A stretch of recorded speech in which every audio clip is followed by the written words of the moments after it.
This training is for all those who committed to be a coach for our TISTA associates. This self-directed training will guide you through the process from day 1 to your last training session. Let's get started in understanding the steps to transforming lives. This is a short presentation to give you the tools you need to start the coaching sessions. The training starts with a welcome and then you'll be provided with information all the way through the end of the session. The end of the training will provide guidance for how to end the coaching sessions and future follow-up. You will be given access to all the forms required for your coachee and directions of who to contact if you have any challenges or concerns with your coachee. Welcome. Thank you for agreeing to be a TISTA one-to-one coach. You are embarking on a program that will transform the lives of our associates. Your facilitation will accelerate their professional and personal growth. Your commitment demonstrates our associate-first culture and will result in increased performance of associates and capacity of TISTA.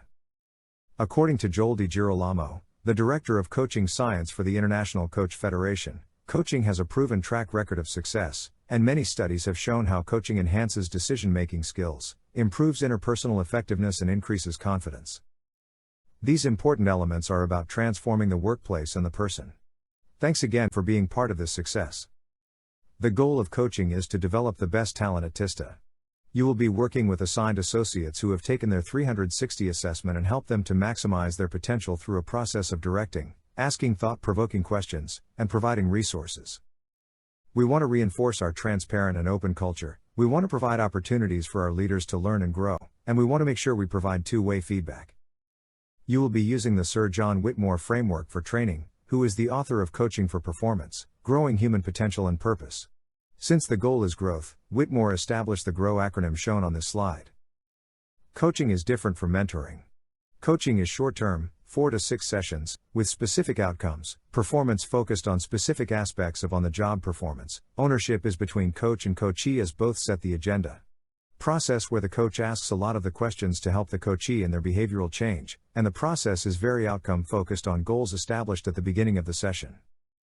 Mentoring is long-term, usually 1 year or more, focused on the development of career goals. Ownership is on the mentee who generally sets the agenda with the mentor support. The mentee asks most of the questions pulling on the expertise of the mentor, and the outcomes are less specific and focused on overall holistic development of the person. Your coaching will be conducted online through Teams. Do not record coaching sessions as we want the coachee to be free to discuss any area of concerns or challenges from the 360 feedback assessment. You should keep your own notes, and at the end of the session you will be sent a survey where you can provide summaries for each coachee. The coachee and coach will have access to the SharePoint site where the required documents exist. Since both of you will have access to this file, you cannot load up documents, but you can share documents and resources through email.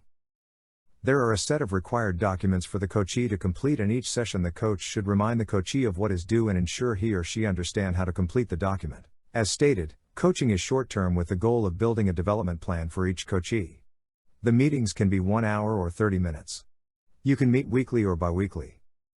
The 4-session guideline is based on a 4 one-hour meeting agenda, but you can be very creative in your schedule. The goal is to be consistent so your coachee can plan accordingly. You should allow enough time for the coachee to put thought and time into completing the required documents each week. Some coaches may decide to meet every other week to take the pressure off the coachee and completing the required documents in 1 week. This arrangement is totally between you and your coach. Whatever works for the both of you should be discussed at the first meeting. This slide shows the focused areas of the 360 assessment. You will receive the feedback scores based on a 5-point scale from those responding to these focus areas. The slide will also show the people manager competencies being assessed and should be a target area for growth for your coachees. It is important to note that the coachee is a manager in another department area. The coachee would have received his/her feedback assessment on the following items, but not the comments. The comments are only for your additional insight and for you to help him or her develop. Participants will be listed as Rater 1, Rater 2. No one is identified. This is just another view of the assessment tool which you will be provided. Here are some factors resulting in a great coach and a great coachee. Remember, coaching is a relationship. Just like any other relationships, we realize that there are various reasons that the relationship not be a good match. We hope this mismatch does not happen, but realize individuals with different values can conflict.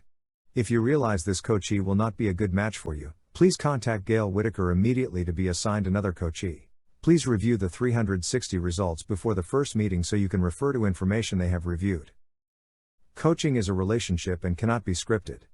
You have the flexibility to go where you want to go with coaching. As a leader, your instincts are more valuable than a script. Here are just some suggestions to help you frame questions. Remember, you are dealing with a whole person, someone who has emotions, feelings, and fears. Do not treat them as a project or checklist to do item. Feel free to use role-playing, case studies, situational questions, or ask them to journal between sessions and bring to the meetings for your review. In journaling, they will write down what he or she felt at a certain point in dealing with a team member, what was the situation, and how did it reflect on the feedback the coachee received on their assessment. In session 1, you should take time to establish rapport with your coachee. These questions will vary based on how well you know the person. The discussion point questions here can be presented in any way. These are just suggestion to ensure you can on their interpretation of the feedback from their 360 assessment. You can ask questions in your voice and can ask follow-up questions. Well, why do you think the rater responded in that way? There are no judgment calls. The goal for session 1 is to have enough discussion so they can complete their first deliverable, their leadership development plan. The plan is to identify their areas of strength and challenges from their feedback and then determine their goals. Remember, if you are doing 30-minute meetings, you can divide these questions into 2 sessions with the development plan due on the 3rd session for review. Session 2 should be focused on reviewing their leadership plan. Is there a connection between the results and his or her 360 assessment? You may want to challenge them with more probing questions to make sure their development goals reflect the results from the assessment.